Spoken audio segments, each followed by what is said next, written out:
So Vipassana is a Pali Sanskrit word that means to see clearly, and the primary practice of it is mindfulness or loving awareness, and it's generally established in the body that somehow we're so lost in our thoughts that a first step in coming into presence is to recognize that there's this body and breath that are actually present here and now, and then from awareness or loving awareness of body and presence, then it becomes possible to first notice the rivers of feelings and thoughts and so forth, and then to actually become the space of awareness, the knowing, that to recognize that there's experience and there is also the knowing of experience. So that's kind of, there you have it. You don't have to go to the Himalayas or travel all the way. That's the essence of it.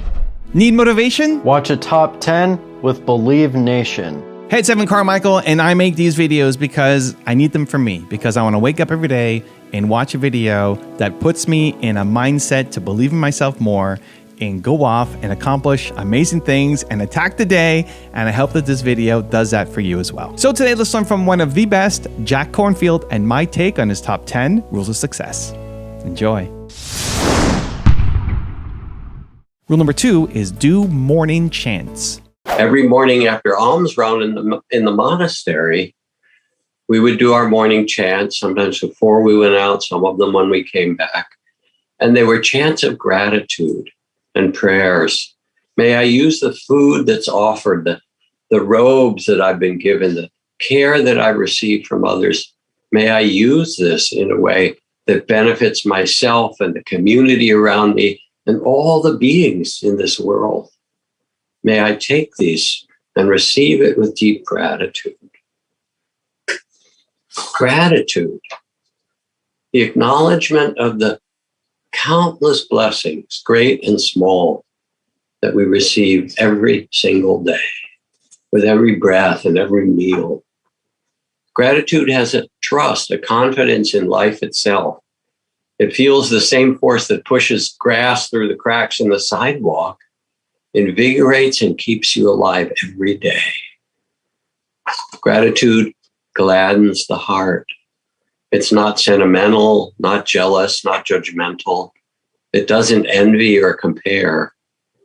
Gratitude receives in wonder the myriad offerings of the rain and the earth and the care that supports every single life. Rule number 3 is burn bright. Life will test you. Events, loss, death, pandemics, shocks. This past couple of weeks or few weeks, our dear friends Gabriel and Katie J. Starring, who started this extraordinary nonprofit, IACT, that does anti-genocide work in Darfur and Sudan, people from there in Chad and Central African Republic, and working with people from Syria and so forth. In the most dangerous places, we worried about them. They came home and they were killed in Los Angeles near their house in a car accident when someone ran a red light, and that driver too was killed. They were in their 40s. They had 3 kids. Terribly painful, tragic. And yet they burned bright. When Gabriel said he heard about the continuing genocide in Darfur, he said, I have to do something. Decades ago, he made 40 different trips to Africa, gathering people to help refugees. Yes, life will test you as it tested them, and their response was to burn bright. Rule number 4 is recognize your emotions. I've really had to wrestle with anger a lot. And the Greeks call it a noble emotion, the philosophers, because there's something of value in it. So the first thing I want to say is that anger in itself isn't bad. It's difficult to work with, but it's not a bad thing. It's something for us to understand because it's part of human incarnation. And often the anger comes out of hurt, or it comes out of fear, ways that we feel vulnerable. It's a way of protecting ourselves. James Baldwin said, I believe the reason that people cling to their hate and anger so stubbornly is because they're afraid that once hate is gone, they'll be forced to face their own pain. And so we also project it on others, the ones that cause our pain and so forth. Instead, we get angry as if they were the ones making it happen. And we have the enemy du jour. It doesn't matter. Right now, it's Russia and everybody's cheering. We have the Pentagon is like, I don't know what to say. They're celebrating. We have a great enemy again and a bigger budget and so forth. But it can be the immigrants or the Mexicans or the blacks or the gays or the, whoever it is, the enemy du jour. Because we can't bear our insecurity. And we can't bear the fact that we're vulnerable in certain ways. And that what's out there is also part of us. So Alexander Solzhenitsyn, the great Russian author, when he was in the gulags writing these brilliant things and sent out into Siberia, he said, if only it were simple, if only we could just round up the evil people and get rid of them.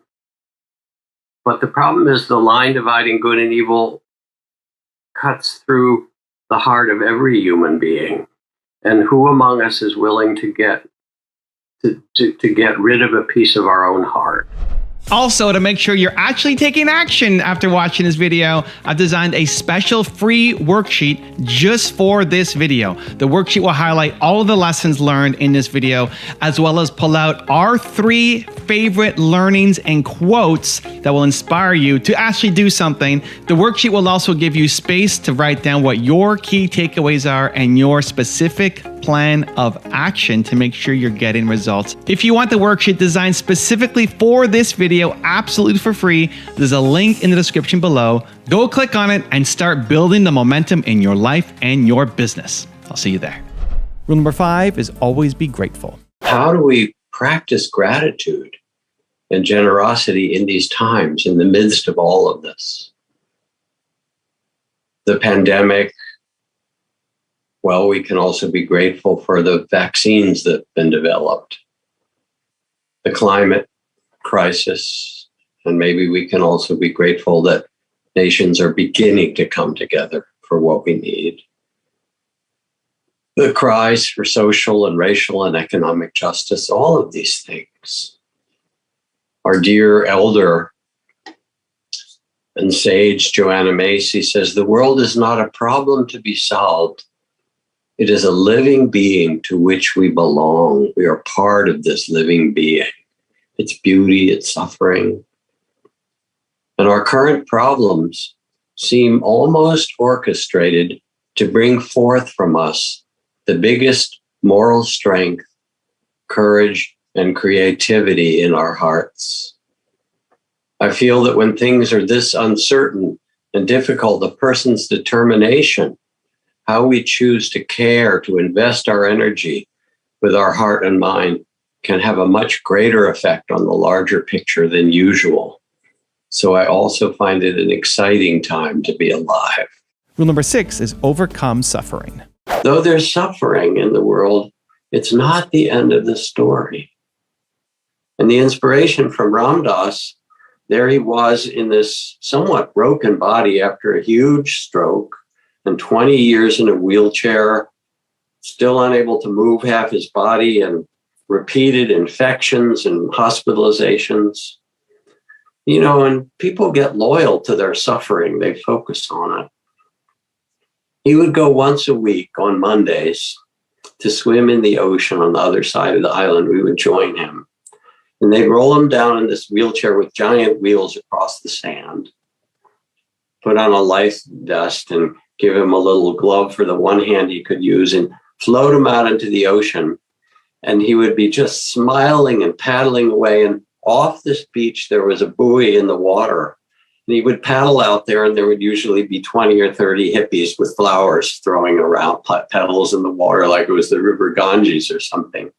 And he would get out to the buoy, and he would float there, open his arms and say, oh boy, oh boy, oh boy.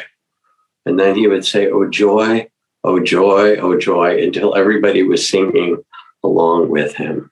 Rule number 7 is have awareness. I'm not a rageaholic, I wouldn't say, but the biggest challenge I think that I have is not the words I use, but the slight edge or tone that I think, whether by genetics or environment, I have adopted, because there was a lot of this in my household, I'm unclear on how to systematically work on catching that tone. It can be anger, or it can be other patterns, addictive patterns, or other things that we fall into. And you said something, straight up right away. The first step is just to be aware of it, because if you're not aware of it, it's just, you're on automatic pilot. The next step is, you said, I'm aware of it retrospectively. You want to move the time a little closer to when it happens. And there are two things you can do. One is pause. Start to tune yourself. You could even take a little notebook. I think it's a great thing anyway. Get a little notebook and put the word anger on the first page. And then just periodically let yourself write about it. So you let images of your family, anger about the world, the climate, whatever. You just let it, so you start to see, okay, this is the repository of anger. This is what I'm learning about it.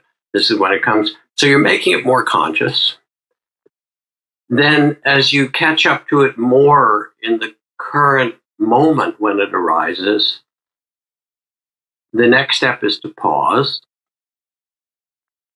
And with your notebook, if you kind of write down little examples, you don't have to fill it with pages, but all right, this morning, tone of voice I got, then you can begin to imagine or feel a different scenario. Don't even do it out loud yet, but imagine what upset you in the morning. Even with that little tone, you say, how else could I have handled this? Rule number 8 is practice mindfulness. Mindfulness is all helpful, or mindfulness is the gateway to liberation and freedom. And so I want us to think together, those of you who've been practicing for a long time, those who are newer, about this, what this means and what it means for us. How does this operate? There are two ways to function in the world. One is without mindfulness. This is sometimes called samsaric or cyclic, the cyclic way of living, because without mindfulness, without some sense of awareness, when experiences arise, what arises with them is habit, reactivity. We get fearful, we get caught, we're blind, we like it, we don't like it. And without mindfulness, we live in a kind of somewhat unconscious set of patterns that simply enact the conditioning around us, the cultural conditioning, the educational conditioning, and so forth. Rule number 9 is meditate. It was incredible to look at the before and after effect on my default state of being after 5 or 6 or 7 days of just doing 5 minutes consistently of loving kindness meditation. It was quite shocking, to be honest. And for that reason, I thought I would ask if there's any loving kindness meditation you might recommend for people who would like to give it a shot. Well, first, I'm glad you had that experience, and it is common for people.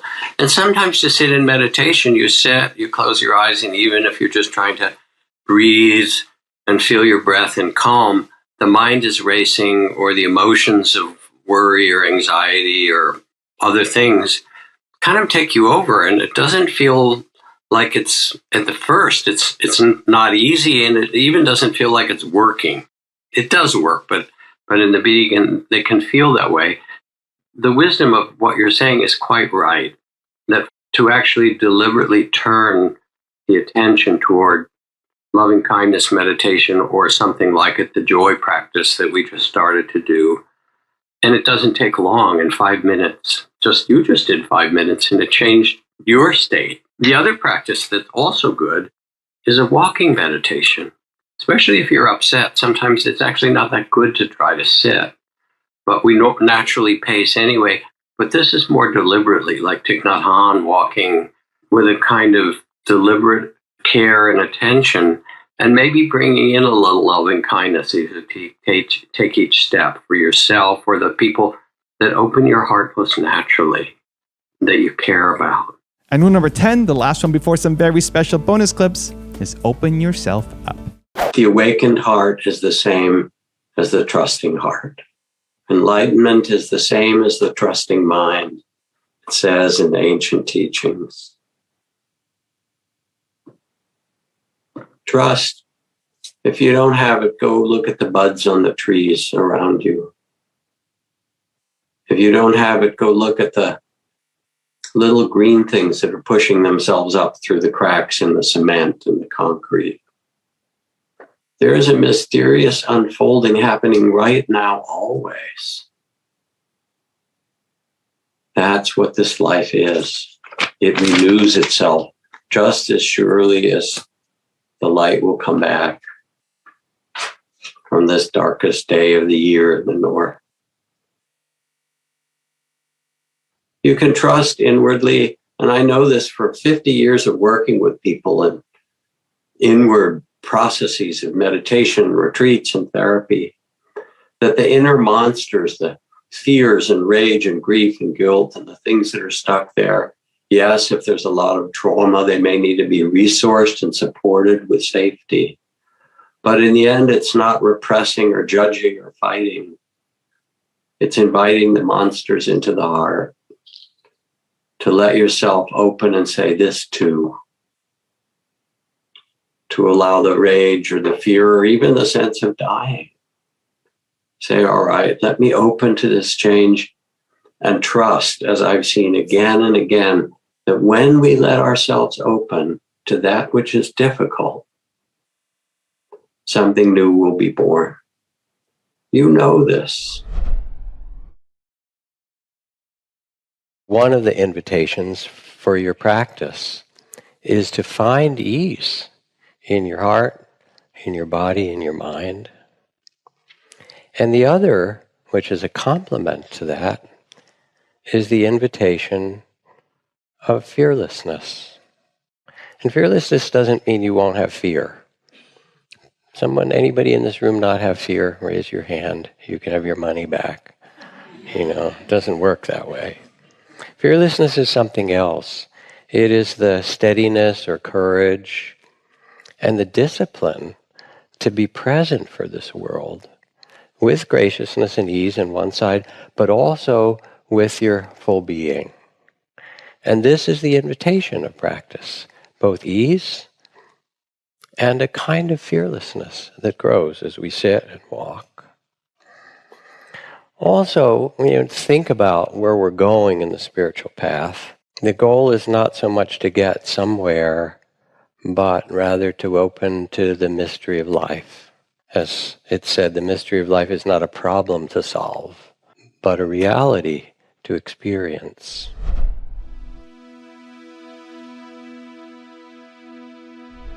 Because you made it this far in a video, I want to celebrate you. Most people start and don't finish. Most people never actually follow through. Most people say they want something, but they don't ever do the work to actually get it. But you are different.